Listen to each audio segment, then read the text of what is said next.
La historia de México en 10 minutos. Vamos a dar un repaso sobre su historia. Habrá cosas que ya las sé por vídeos a los que he reaccionado y otras nuevas que me vendrán bien para culturizarme más sobre México. Vídeo extraído del canal Memorias de Pez, cuyo link os dejo en la descripción de este mismo vídeo. Vamos a verlo. Hoy en Memorias de Pez vamos a hablar de la historia de un país relativamente joven, pero cuyas tierras tienen una historia milenaria. Un lugar que ha albergado distintas civilizaciones, imperios y todo tipo de pueblos que han dejado una cultura y sociedad única en el mundo.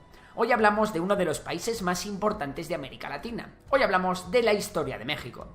No es hasta el 20.000 a.C. cuando aparecen las primeras tribus nómadas en el actual México.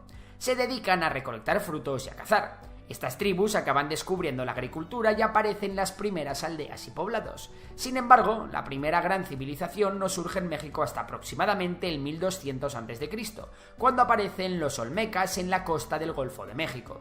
Los olmecas desarrollaron un gobierno basado en la religión, conocen la escritura y desarrollan un calendario de lluvias gracias a los conocimientos astrológicos que tenían y que les sirvió para mejorar sus cosechas. Los olmecas desaparecieron en el siglo V a.C. por motivos desconocidos. Sin embargo, en el siglo III llegaron los mayas, con una cultura mucho más desarrollada. Los mayas se asientan en la península del Yucatán, extendiendo su influencia por otras zonas. Los mayas se organizan de una forma feudal, con grandes señores que podían gobernar varias ciudades cercanas, desarrollan aún más los conocimientos astrológicos e incorporan las matemáticas a su sociedad. Es que los mayas hicieron cosas muy importantes para la ciencia, ¿eh? Los mayas estaban adelantados a su época. Los mayas desarrollaron también importantes redes comerciales con otros pueblos y tribus del actual México y de América Central. Antes de la llegada de los españoles hay que destacar al Imperio Mexica, que surge en 1325 y que funda Tenochtitlán, su capital. El Imperio Mexica destacó por su organización y su avance tecnológico, que incluía el uso de metales como el oro, la plata o el bronce con fines militares. Bueno, y hacer esas pirámides que a día de hoy no se explica cómo se podían hacer. Que en México también hay pirámides, no solo en Egipto. Ay.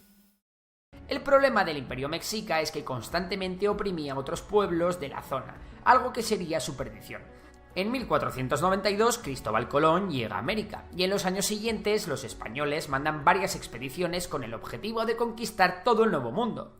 Hernán Cortés derrota al Imperio Mexica, ayudándose de otros pueblos locales y establece el Virreinato de Nueva España. Los españoles, que incorporaron a los habitantes indígenas al imperio, se encargaron de explotar los recursos mineros mexicanos, especialmente la plata, e incorporaron al Virreinato de Nueva España al comercio internacional, conectando Acapulco con Asia a través del Pacífico y conectando el puerto de Veracruz con Europa. Las clases sociales estaban muy marcadas. Sin embargo, al contrario que en las colonias inglesas, en el actual México sí hubo una mezcla de razas entre los indígenas y los españoles. Así surgen los criollos, que era gente nacida en América de padres españoles, y los mestizos, que eran hijos generalmente de padre español y madre mestiza. Los grandes problemas vinieron con la Generalmente padre español y madre mestiza, generalmente, curioso, no era algo recíproco. Decadencia del Imperio Español. Un imperio cada vez más obsoleto y la llegada de los Borbones con una mentalidad centralista que descuidaba las colonias provocaron el comienzo de un movimiento independentista. Algunos sectores de las élites criollas cada vez veían con peores ojos el dominio político y sobre todo económico que ejercían los españoles sobre el virreinato. Por su parte, el pueblo estaba sumido en una crisis económica que creó un importante descontento. En 1808 Napoleón invade España. En ese momento los sectores mexicanos más independentistas aprovechan para alzarse en armas contra el dominio español. Durante los primeros años, la lucha de los independentistas fracasa a la par que España gana la guerra contra Francia en Europa. Sin embargo, muchas colonias americanas se habían independizado durante la guerra, y México no iba a ser menos. Las élites criollas eran en su mayoría seguidoras del absolutismo de Fernando VII.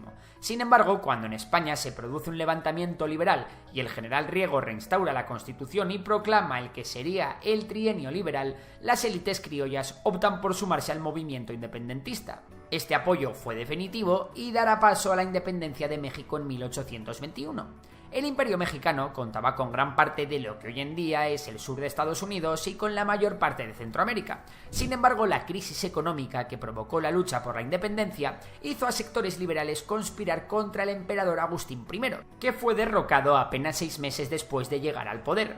Se crea entonces la República Federal Mexicana en 1823 y Centroamérica se separa de México.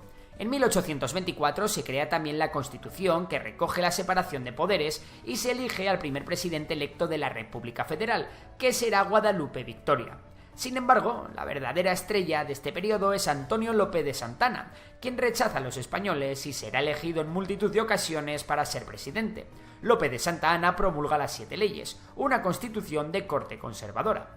Sin embargo, los mayores problemas venían del norte. Allí los estadounidenses reclamaban unos territorios tejanos. México atacó las posiciones militares de Estados Unidos en la zona y Estados Unidos respondió declarando la guerra. Estados Unidos ganó y se llevó gran parte de lo que hoy es el sur del país, como California, Nuevo México, Arizona o Nevada. Y de ahí que hayan tantos mexicanos y tanta gente hablando español en esa zona, claro. Menudo pedazo de resumen, súper resumido, pero todo súper claro y conciso, ¿eh? Pero a una velocidad acelerada, pero me está gustando. Las tensiones entre liberales y conservadores se extienden por México y Santana se autoproclama dictador. Los liberales no iban a permitirlo y tras la revolución de Ayulta en 1854, Santana tuvo que dejar el poder. Los liberales instauraron varias reformas como la separación entre Iglesia y Estado. Estas reformas dieron lugar a más enfrentamientos, incluida la Guerra de Reforma, que duraría 3 años entre 1859 y 1861, y que por cierto ganan los liberales. Todas estas guerras crearon una gran crisis económica. México fue incapaz de pagar la deuda y Francia, uno de sus principales acreedores, no se iba a quedar de brazos cruzados. Francia, junto a España e Inglaterra, acudieron allí con sus flotas. España e Inglaterra se retiraron tras negociar con México, pero Francia atacó. Los mexicanos derrotaron a los franceses en la batalla de Puebla. Los franceses se repusieron y los conservadores mexicanos se unieron a estos fundando el Segundo Imperio Mexicano. Sin embargo, las guerrillas republicanas dieron la vuelta al conflicto y acabaron ganando la guerra. Los franceses se retiraron, los conservadores se rindieron y el emperador fue fusilado. El final del siglo XIX y el principio del XX fue de cierta estabilidad. La revolución industrial permitió a México remontar en lo económico y apaciguar la situación social. Esto ocurrió durante la dictadura, o más bien dicta blanda, del general Porfirio Díaz. Cuando este abandona el poder en 1910, la democracia aterriza en México. Las elecciones fueron ganadas por la oposición de Porfirio Díaz, pero este, con mal perder, decide no reconocer el resultado. Francisco Madero, líder de la oposición, es encerrado y finalmente exiliado. Llama entonces a la revolución. El conflicto se extiende y Porfirio Díaz se tiene que exiliar a París. Madero gana unas nuevas elecciones y forma gobierno. Uno de los líderes más destacados de la revolución, Emiliano Zapata, debido a sus diferencias con Madero, organiza un nuevo levantamiento. Sin embargo, el verdadero peligro para Madero vendrá de otro lado. Como en toda revolución, existía una contrarrevolución. Varios líderes contrarrevolucionarios inician de nuevo una insurrección que acaba con el fusilamiento de Madero, iniciándose una dictadura por parte de Victoriano Huerta. A la contrarrevolución responden los revolucionarios con nuevos levantamientos. Pancho Villa, Venustiano Carranza y Álvaro Obregón serán los líderes más destacados de esta nueva lucha que acabará con el dictador huido fuera de México. Una vez más, los revolucionarios tuvieron problemas entre ellos, y los grandes líderes que he mencionado antes morirían a los pocos años. En 1917 se crea una nueva constitución. Esta constitución era la más liberal hasta la fecha, e incluye algunas demandas de los revolucionarios, como la libertad de culto o el salario mínimo. Obregón llega al poder en 1920 e intenta retomar el despegue económico. Este llega decidido a poner en práctica la Constitución, lo que provocará una gran inestabilidad política. Tras él llegará Plutarco Elías Calles, que establecerá el maximato, ya que aunque había presidentes, él era el jefe máximo del Estado. Un presidente con gran fama entre las clases populares fue Lázaro Cárdenas. Este desterró a Calles y comenzó con una serie de medidas económicas nunca vistas hasta entonces. Repartió tierras, fomentó la educación, nacionalizó la industria petrolera en 1938 y algunas cosillas más. Su sucesor, Manuel Ávila Camacho, fue más conservador, intentando tender puentes entre las distintas clases. Sin embargo, llegó la Segunda Guerra Mundial y muchas cosas iban a cambiar. México se declaró neutral, pero finalmente entró en la guerra del lado de los aliados. El aporte más importante de México fue el petróleo que vendía a Estados Unidos. México también envió una fuerza simbólica, el Escuadrón 201, a luchar en el Pacífico. No obstante, cientos de miles de jóvenes lucharon como voluntarios en distintos ejércitos aliados. La guerra fue la oportunidad perfecta para que México retomara sus relaciones con las potencias occidentales, que habían quedado dañadas por la expropiación de la industria del petróleo.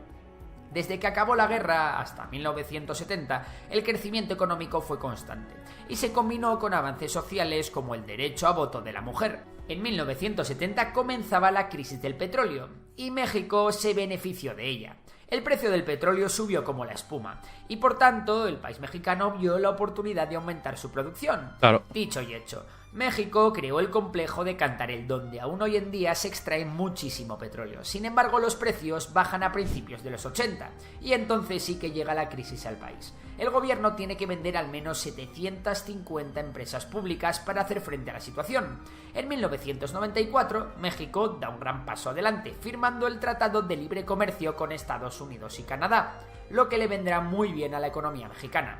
Por otro lado, surge el Ejército Zapatista de Liberación Nacional, que luchará contra los grupos paramilitares que oprimían a los indígenas.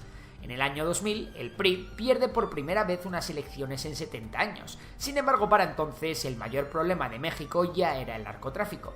Una guerra que México aún está por ganar. Y bueno, esto es todo por hoy. Si te ha gustado el vídeo, ya sabes que puedes darle a like, suscribirte y si te gusta la economía, seguir a Memorias de Tiburón, mi otro canal.